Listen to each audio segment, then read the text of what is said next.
We're now going to have a little chat with Dr. Adam Carr. What a great title you have. You are the resident coffee expert at 7 Miles Coffee Roasters. Adam, you use your skills as a chemical engineer and your deep love of coffee to improve the understanding of coffee science and technology. Adam works at 7 Miles in their Coffee Science and Education Centre and designs experiments to test the latest and greatest coffee gear and how to brew the best coffee. Can you tell me about your research that you recently conducted about the cafe industry in Australia? It sounds really fascinating, and yeah, just dive in, tell us about it. Okay. Well, I think, part of my role here at 7 Miles, as you just sort of outlined, is to look at the latest and greatest technology and gear.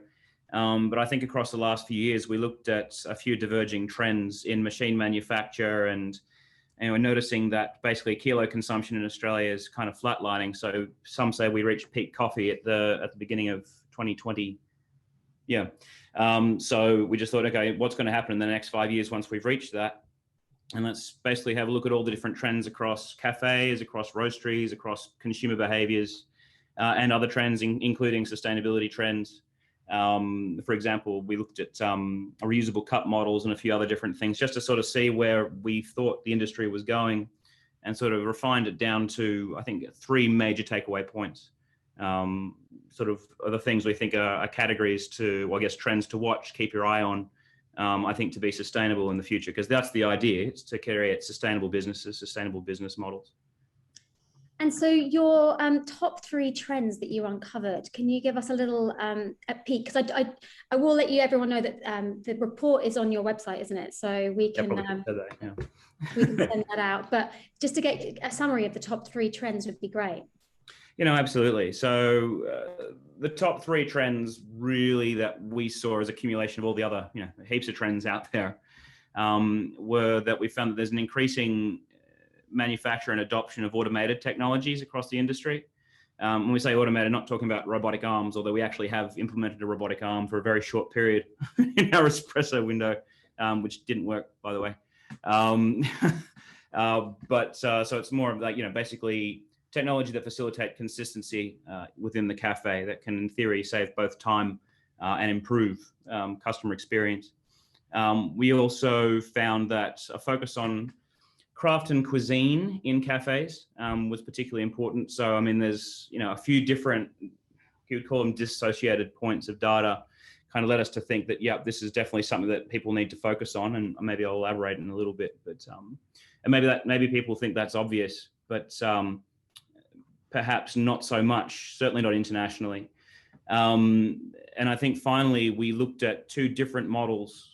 We think 2 different models of coffee are going to emerge, and I think we've already seen it, and I think COVID's accelerated it, and that is looking at fast and slow coffee trends. So fast being rapidly made, either through order or delivery, or actually direct interaction with the machine coffee that is ready within a minute. That's pretty key. The 7-Eleven model is a good example of that, although that's not what I think is the most sustainable model out there, but I guess no one from 7-Eleven's here. And then the slow coffee, which is kind of the coffee that we all know and love, and that is the sit-down experience, which is kind of cocooning you from the outside world. And sort of those 2 trends, either separately or together, will in fact define an element of sustainability in the future. Great. And then we're going to get you back actually in our action summits later. So we are going to get you on board with some of the findings that you found in environmental sustainability. But from a personal perspective, out of the findings that you found out in there, which one was the one that inspired you or made you feel excited in terms of what's coming up in coffee trends? I'll be honest, it's a funny one. With all those things together, it almost leads to a separate key defining action, and that is driving exceptional customer experience. And I'm part of our company's purpose and core driver is to create exceptional customer experience. So but it's not just a tagline. All these trends packaged together are designed there to keep you sustainable. It's meant to be what's the right way of putting it? It's marking yourself as a key differentiating business in the current climate. We've reached peak coffee. There aren't many more people buying more coffees. It's now going to be a matter of, in terms of driving up your top line, let's be honest, a sustainable business, one of the key baseline things in there, I think most cafes will agree with me in saying it's very, very challenging to run a profitable business right now. Being able to integrate automated systems to drive efficiency and actually cause people, so for example, baristas' heads always facing the machines with heavy manual type systems. Using automated systems, you can now raise your head up and actually see above the machine to the customers that are around you. Driving engagement between baristas, the person making your coffee, and the person being served the coffee is going to be huge.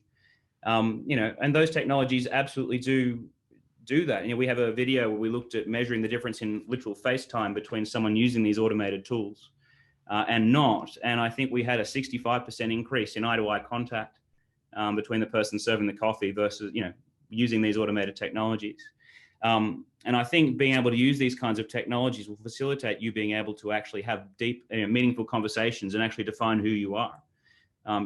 Market distinction is huge, and whatever you believe in, whether it happens to be sustainability and you support fair trade organic coffee if that's a thing, or you support a coffee farm, or you have key energy saving measures, or you support cultural things outside of your own cafe. All those things have huge value, and being able to talk about that rather than literally pushing a few buttons on a machine, that's massive.